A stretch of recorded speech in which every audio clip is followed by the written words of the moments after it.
Hello guys, good morning. সবাইকে জানাই, সবাই কেমন আছো? আমি তো অনেক আগেই উঠে পড়েছি ঘুম থেকে। তো সকালবেলা ঘুম থেকে উঠে কিছুক্ষণ পর ফোন করেছিল বান্ধবী, প্রায় বাজে 9:30। তখন শুনলাম ও আসবে আমাদের বাড়িতে নিমন্ত্রণ করতে, ওর বিয়ে। তো অনেক দিন পর গাইস ও আমাদের বাড়িতে এসেছে। তো দেখো, খুবই আনন্দ, আমারও খুব ভালো লাগছিল। তো ও এসেছে, তোমাদের সাথে একটু না শেয়ার করলে হয়? তো ও এসেছে, ওর জন্য আমি প্রথমেই দেখো একটু ডিম রুটি করতে শুরু করে দিলাম। অনেক দিন পর ও আমাদের বাড়িতে এসে সকালবেলায় ডিম রুটি, মানে ওর জন্য হালকা একটা ছোট্ট টিফিন বানিয়ে দিলাম। এইদিকে ডিম টোস্ট বানিয়ে দিয়েছি আর ওকে আমি খেতে দিয়ে দিয়েছি। ও মায়ের সাথে গল্প করছিল ওর বিয়ের ব্যাপারে, আর আমি ওর জন্য একটু চা করব আর ও গল্প করছে, করুক। আর আমি তারপর ওরা আমাকে ও নিমন্ত্রণ করার জন্য ডাকছিল। তারপরে আমাকে নিমন্ত্রণ করে ও বেরিয়ে গেছে, কারণ ওর অনেক দূরে অনেক জায়গায় জায়গায় নিমন্ত্রণ করা বাকি আছে। আমার তো খুব আনন্দ লাগছিল বিয়ের কার্ডটা দেখে, কারণ বান্ধবীর বিয়ের নিমন্ত্রণ পেয়েছি মানে বুঝতেই পারছো কতটা আনন্দ। আর আমার তো বিয়েবাড়ি পড়লেই খুব আনন্দ হয়, কারণ একটু সাজুগুজু করতে পারবো, আর বিশেষ করে তো নিজের কারোর বিয়েবাড়ি পড়লে কোনো কথাই নেই। তো গাইজ, ফাইনালি বান্ধবীর বিয়ে, তোমরা সবাই ওকে একটু আশীর্বাদ করো যেন নতুন জীবন খুব সুখের হয়। আর খুব সুন্দর হয়েছে বিয়ের কার্ডটা, আমার তো খুবই ভালো লেগেছিল। তারপর গাইজ ও চলে যাওয়ার পর আমার তো বাড়ির কাজ, মানে বুঝতেই পারছো, বাড়িতে সোমবার আছি মানে বুঝতেই পারছো খাওয়া দাওয়া করবো না এটা হতে পারে? তো ফাইনালি আজকের আমাদের বাড়িতে একটু সবার জন্য পোলাও ভাত রান্না করব, আর মাংস রান্না করব, আর সাথে রান্না করব বেগুনি ভাজা। তো এইদিকে আমি সবার জন্য রান্নার জন্য রেডি করছিলাম। আর এইদিকে বাবা তো মাংস খায় না, তার জন্য বাবার জন্য ডিম আর আলু সিদ্ধ বসিয়ে দিয়েছি, দেখে বুঝতেই পারছো। আর এতগুলো আলু কেন জানো? সন্ধেবেলা টিফিন করব কিছু, তার জন্য আলুটাও এর সাথে সেদ্ধ করে রেখে দেবো। আর যেই কটা আলু ডিমে দেওয়ার সেগুলো দেবো। তারপরে মার বড্ড খিদে পেয়েছিল, ও চলে যাওয়ার পর মা কটা ভাত খেয়ে নিয়েছে, তখন বাজে 10:30। মাকে বললাম রান্না হতে তো দেরি আছে, তুমি ভাত, কালকের ভাত ছিল সেগুলো আর কি মা খেয়ে নিয়েছে। তারপর ওইদিকে কিচমিচ কাজুটা ভিজিয়ে রেখেছিলাম, আর সাথে বাড়ির চাল দিয়েই বানিয়ে ফেললাম আজকের ঘরের পোলাও ভাত। তো দুধেশ্বর চাল, বুঝতেই পারছো, আবার এক্সট্রা করে বাসমতি রাইস কেনার কোনো ইচ্ছা ছিল না, বাড়িতেই দুধেশ্বর চাল ছিল তাই। তারপর ওর ভেতর রাইসটাকে আমি ভালো করে আদা আদা, নুন, হলুদ, এইগুলো দিয়ে আর ঘি দিয়ে ভালো করে মেখে রেখে দিয়েছিলাম 1-1.5 ঘন্টার জন্য। তারপরে মেখে রেখে দিয়েছিলাম। তারপর আমি আর কি করব, তারপর আমি বেগুনিটাও কাটা হয়ে গেছে, নুন হলুদ দিয়ে ভালো করে মেখে রেখে দেবো। তারপরে আমি মাখা হয়ে গেলে এদিকে বেসনটাকেও গুলে রেখে দেবো বেগুনি করার জন্য। তো এক হাতে আজকে নিজে সামলাচ্ছি, কারণ মাকে আজকের আমি কোনো কাজ করতে দিইনি, মা তো প্রত্যেক দিনই কাজ করে, তাই আগে মাকে বলেছি তোমার আজকে কিছু করতে হবে না, আমি আজকে সব করে দেবো। তো এদিকে বেসন গোলার জন্য আমি কালো জিরে, নুন, হলুদ সাথে নিয়ে আর একটু কি বলে ওটাকে, যাই হোক সোটা দিয়ে একটু ভালো করে বেসনটাকে গুলে নিলাম, গুলে রেখে দিয়েছি। এদিকে ডিমও হয়ে এসছে আর নুন হলুদ মাখানোও হয়ে গেছে বেগুনিতে। এবার আমার হাতটা ধুয়ে আমি এবার ভালো করে গুছিয়ে রেখে দেবো। ওইদিকে দেখো মা ভাত খেয়ে নিচ্ছে, আর মার প্রচুর খিদে পেয়েছিল, তার জন্য আমি বললাম তোমরা দেরি না করে খেয়ে নাও। বাবাকেও বলেছিলাম, বাবা তো পরে খাবে বললো। তারপর হাতে অনেক সময় ছিল, তার জন্য আমি বললাম মাংসটাও ধুয়ে একসাথে নুন হলুদ মেখে রেখে দেবো ম্যারিনেট করে, পরে তো রান্না করব। এগুলো সব শেষে হবে, আগে বাবার রান্নাটা কমপ্লিট করে তারপরে আমি মাংস ভাত সবই রান্না করব। তার জন্য আমি আগে এগুলোকে রেডি করে সব রেখে দিচ্ছি। তার জন্য পাশে গুছিয়ে রেখে দিতে কিন্তু সুবিধাই হয়, বেশ রান্নার সময় একটা একটা করে সব করতে হয়। আর এইদিকে দেখো ডিমটা কেন জানি না ভেঙে গেছে, বাবার যে ডিমটা রান্না করতে যাব, মা কিন্তু ভালো করে ছাড়িয়ে দিয়েছিল, বাট আমি যখন তেলে দেব তার কিছুক্ষণ আগেই এটা ভেঙে গেছে। তারপর যাই হোক, একটা ডিম ভেঙে গেছে তো কী হয়েছে, আরও একটা তো আছে, সেটা নয় রাত্রে খাবে, ভালোটা নয় এখন খাবে। তাই ভেবে আমি বাবার জন্য রান্নাটা বসিয়েই দিলাম। বাবার জন্য আগে ডিম আর ডিমটা রান্না বসিয়ে দিলাম, কারণ বাবার রান্নাটা করে তারপর আমি আমার সব কাজ করব। এক হাতে সামলাতে হচ্ছে, মাথায় হাত পড়ে গেছে, কারণ মাকে কিছু করতে দেয়নি। এইদিকে রান্নাও করছি প্লাস ভিডিও করছি তোমাদের সাথে, আবার এইদিকে তোমাদেরকে দেখাচ্ছি।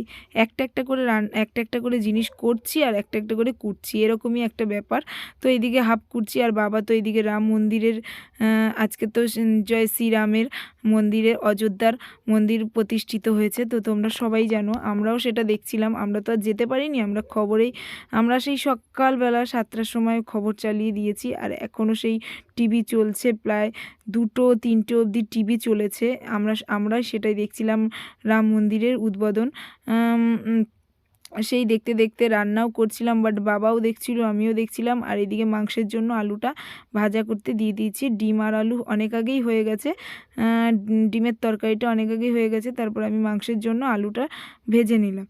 ভেজে নেওয়ার পর তারপরে ভাবলাম আমার যখন হয়েই গেছে সব গোছানো, এদিকে মাংসের প্রস্তুতিও নিয়ে নিলাম। মাংসের জন্য আমি পেঁয়াজটাকে প্রথমে হালকা করে ভেজে নিলাম। তোমরা তো এগুলো সবই জানো, আমি কিভাবে রান্না করি সেইটাই আর কি তোমাদের সাথে একটু শেয়ার করি, কারণ সোমবার করে আমি সারাদিন যা করি আর না করি, সোমবার করে যা করি তো সবই তোমাদের সাথে একটু শেয়ার করার চেষ্টা করি। তারপর চালটা যে আমি অনেক আগেই মেখে রেখে দিয়েছিলাম সেটা তো তোমরা দেখেছো। আমি এই চালটা আপাতত একদম কতক্ষণ ধরে থাকবে জানো, প্রায় 3 ঘন্টা ধরে এই চালটা মাখানো রয়েছে। আমি অনেক আগেই চালটা ধুয়ে সব মেখে রেখে দিয়েছিলাম, সেটা তো তোমাদেরকে দেখিয়েছিলাম। তারপর মা ভাতটা খেয়ে দেখি, সেও দেখি মনোযোগ দিয়ে রাম মন্দির দেখছে উদ্বোধন, আর এইদিকে বাবা রোদে বসে বসে ভাত খাচ্ছে।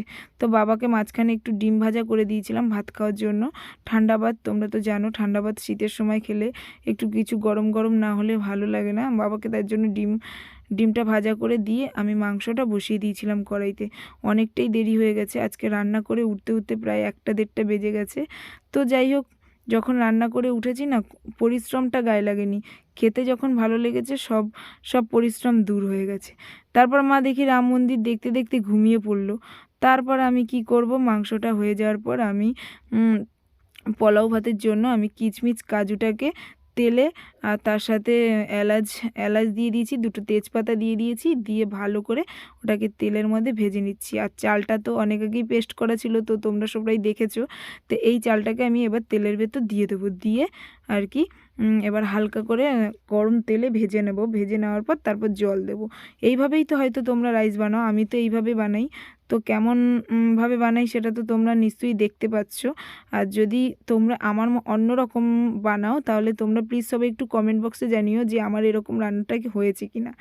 তারপর গাইস ভাত তো ওইদিকে হচ্ছে গাবলায়, তো দেখতেই পাচ্ছ কড়াইতে ভাজেছিলাম, কারণ কড়াইতে এতগুলো চাল হবে না বলে আমি আবার ডেকচিতে মানে গাবলার মধ্যে নিয়ে নিয়েছি, ওটা ঢাকা আছে। আর এইদিকে আমি হালকা করে বেগুনি ভেজে নিচ্ছি। সব দিকে কাজ করতে হচ্ছে, এদিকে ভাত রান্নাও করতে হচ্ছে, মাংসও করতে হচ্ছে, আবার বেগুনিও করতে হচ্ছে। তো আমি একটা একটা করে বেগুনি এবার ভেজে নিচ্ছি। আর এই দিক থেকে বাবা আর তোমাদের দাদাভাই তো তুলে তুলে খাচ্ছে গরম বেগুনি পেয়ে। তারপর বেগুনি করতে করতে দেখলাম ভাতটা হয়ে গেছে, একদম ঝুরঝুরা ভাত হয়েছে। সত্যি আমি এই ফার্স্ট টাইম রাইস বানাচ্ছি, কোনো দিনও বানাইনি পোলাও ভাত। যদি বানাতাম তাহলে অভিজ্ঞতাটা আমার মধ্যে থাকতো, কিন্তু না, আমার মধ্যে অভিজ্ঞতা ছিল না। বাট আমি নিজেই অভিজ্ঞতাটা তৈরি করে নিয়েছি। তো একটু নুন কম হয়েছিল, তাই আমি একটু হালকা করে নুন ছড়িয়ে দিচ্ছিলাম। গরম গরমে নুনটা কিন্তু বেশ গায়ে বসে যাবে। মা তো রাম মন্দির দেখলো আর কোথায়, ঘুমিয়েই পড়লো। তারপর ফাইনালি গাইস বাবা স্নান করে চলে এসছে, আমি বাবাকে খেতে দিয়ে দিলাম। দেখতেই পাচ্ছ বাবা বলছিল ঘি খুব একটা পছন্দ করে না, তাই আমি কম ঘি দিয়েই বাবার জন্য রান্না করেছি। যখন গরম গরম বেগুনি ভেজেছিলাম দেখতে কত সুন্দর ছিল, গরমটা যখন চলে গেছে তখন আর বেগুনিগুলো কেমন তেনিয়ে গেছে। তো দেখো বাবাকে এদিকে খেতে দিয়ে আমরাও খেতে বসে পড়লাম, মাকে ঘুম থেকে ডেকে তুলে আমরাও খেতে বসে পড়লাম। আর বেগুনি, গরম গরম বেগুনি আর মাংস সাথে রাইসটা কিন্তু গরমই ছিল, এখনো ঠান্ডা হয়নি। জাস্ট স্নান করে চলে এলাম আমি, বাবাকে ভাত দিয়ে টিয়ে তারপর আমরা নিজেরা খেতে বসে বললাম। দেখতেই পাচ্ছ তিনজন বসে পড়েছি। মা বলছিল রোদে গিয়ে বসবে, আমি বলছিলাম না, রোদে বসতে হবে না। ভালো হয়েছে, এই প্রথমবার আমি বানালাম, জানি না কেমন হয়েছে, এই সবে খেয়ে বুঝলাম বেশ ভালোই বানিয়েছি। আর ঠিকঠাক বানিয়েছি কিনা তোমরা প্লিজ সবাই একটু কমেন্ট বক্সে জানাবে। আর যারা যারা খেতে চাও জলদি চলে এসো আমাদের বাড়িতে। গাইস ফাইনালি আমরা একটু বসে পড়লাম শর্ট ভিডিও করার জন্য। তো খাওয়া দাওয়া কমপ্লিট হয়ে গেছে, তোমাদের সাথে সেটাও শেয়ার করেছিলাম। আর এখন আমিও তোমাদের দাদাভাই একটু শর্টস করব, তার জন্য বসলাম। আর শর্টগুলো যেগুলো করব তোমাদের কেমন লেগেছে সবাই একটু জানাবে। আর সাথে একটু please please like comment share আর সাবস্ক্রাইব করে দিও আমার চ্যানেলটাকে, একটু তাড়াতাড়ি তোমাদের মতো বড় করে দিও।